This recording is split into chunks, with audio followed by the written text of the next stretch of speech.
China's bellicose attitude toward Taiwan, and any country that supports it, has been steadily increasing over the years. China regularly conducts exercises in the Taiwan Straits and goes as far as to surround the island with its air and naval forces. The exercises have also become more provocative as China routinely violates Taiwan's territorial sovereignty. The question is becoming less of a question of if China's President Xi Jinping will invade Taiwan, and more of a question of when. As a result, countries in the region have sharply increased diplomatic and military maneuvering to react to what is being considered an inevitable showdown between China, Taiwan, and their allies. For their part, Taiwan's military and political leaders have increased preparations to resist a Chinese invasion. A Chinese invasion of Taiwan is not a foregone conclusion and may be part of a plan to create so much external pressure on Taiwan that it will change internally, elect more pro-Chinese politicians, and thus be more amicable to align with China. It is anticipated that this could lead to a Hong Kong-China arrangement in Taiwan, eliminating the need for an invasion. The Taiwanese people, for their part, have been supporting more independent-minded candidates for political office, including the presidency, and this enrages the Chinese leadership, though some of the outrage seems less organic and more scripted to support a political agenda. The consideration that all the Chinese bellicose stances, threats, and violations of Taiwan's sovereignty are all part of political gamesmanship is a legitimate position, but it does entail risk. If Taiwan decides not to yield to China's demands, it will put China in a difficult position.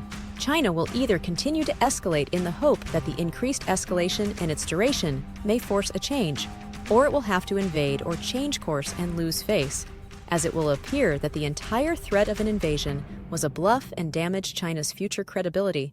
The other, and most likely option, is that China is pursuing a course of action in the hopes of exerting pressure on Taiwan to comply with its demands without resorting to an invasion. However, to make this policy work and have teeth, China must prepare for an invasion in a very public way, and at some point, make the determination that its policy has failed to coerce the Taiwanese's compliance. It must choose the military option to invade when its political efforts fail.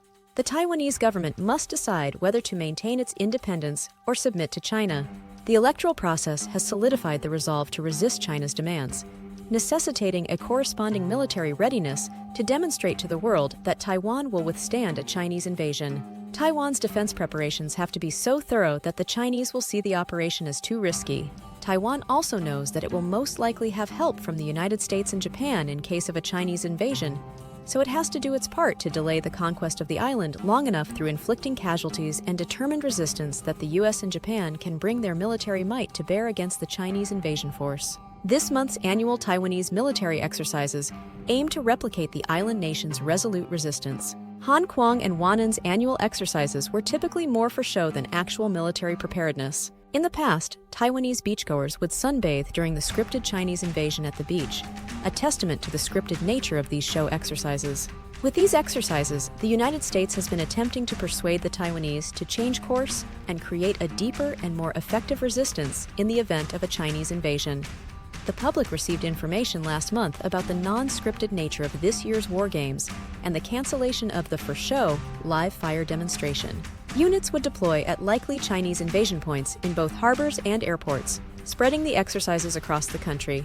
The military also declared that the exercise would extend beyond daylight hours to encompass nighttime defense activities. The military aimed to demonstrate to the Taiwanese people the seriousness and resolve of the island's defense.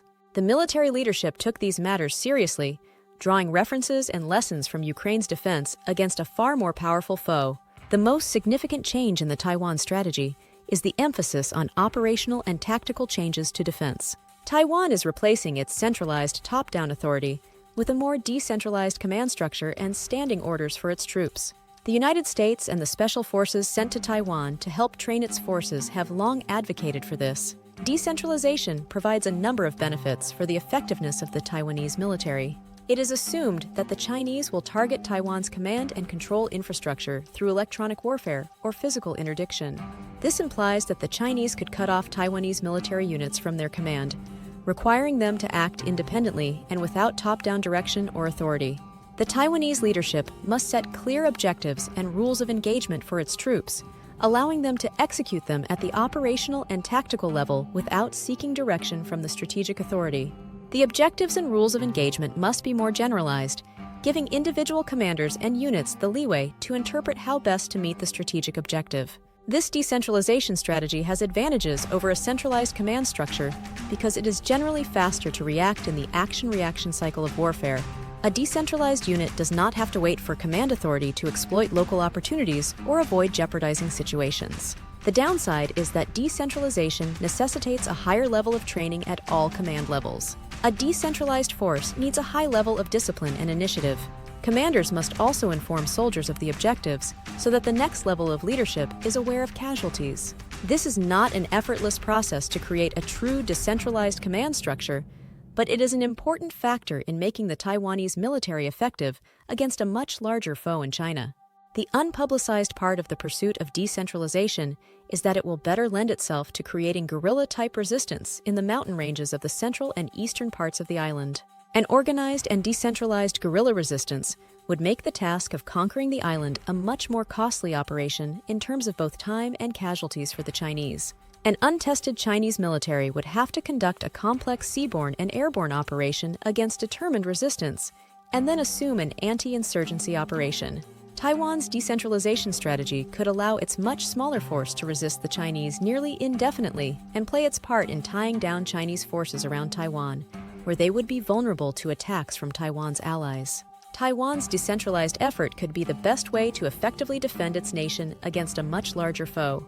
It does require that Taiwan invest in a more professional force, or at least make its conscription training much more rigorous. Decentralization necessitates not only a well-trained force, but also constant training and investment in equipment and logistics to support the doctrine.